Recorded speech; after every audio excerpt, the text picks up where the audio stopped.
1/2 বিজোড় এর ক্ষেত্রে, আর এখন হইল গিয়া জোড়ের ক্ষেত্রে n/2 প্লাস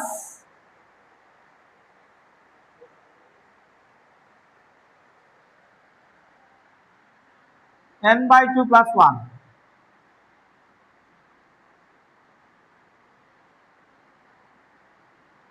জোড়ের ক্ষেত্রে তাহলে এটা হচ্ছে বিজোড় যদি হয়, এটা হচ্ছে জোড়ের ক্ষেত্রে। এখন তখন দেখি 7 বার হয়নি আমাদের, তাহলে উপাত্ত সংখ্যা কত আমাদের ইনো কয়টা? n এর মান কত? 6, 6টা। তাহলে আমরা এখানে বসাইছেন দেখি 6/2 প্লাস 6/2 প্লাস 1।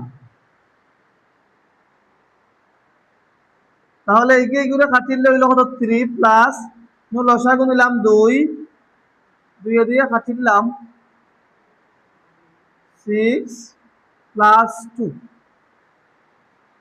3 প্লাস 8/2 সমান সমান কত হইল? দুই করে কাটিলে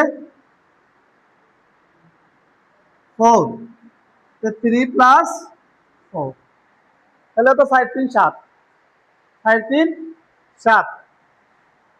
তাহলে মধ্যক আমরা অনবাক আছে 7, অনবারে 7। তাহলে এটা হলো সূত্র ব্যবহার করি, আর এটা হলো সূত্র ব্যবহার না করে তুমি দিন মনে রাখিলাও যে মাঝামাঝি দুইটা পদ, মাঝামাঝি কিটা দুইটা পদ যোগ করিয়া দুইটি ভাগ করিলে মধ্যক বাইরে। তাহলে আমরা উপাত্তের ক্ষেত্রে জোড় সংখ্যার ক্ষেত্রে বাইর করলাম, বিজোড় সংখ্যার ক্ষেত্রে মধ্যক বাইর করলাম। এখন সাপোজ হচ্ছে আমাদের জোড় সংখ্যাও নাই, বেজোড় সংখ্যাও নাই, যদি সারণী থেকে মধ্যকের কথা বলে, সারণী থেকে, যেহেতু এগুলো তো বিন্যস্ত উপাত্ত, অবিন্যস্ত উপাত্তের বেলায় গেল। এখন যদি আমাদেরকে বিন্যস্ত উপাত্ত নাই, অবিন্যস্ত উপাত্ত নাই, তাহলে আমরা কিভাবে করব? সারণীর ক্ষেত্রে আমরা কিভাবে মধ্যক নির্ণয় করতে পারি?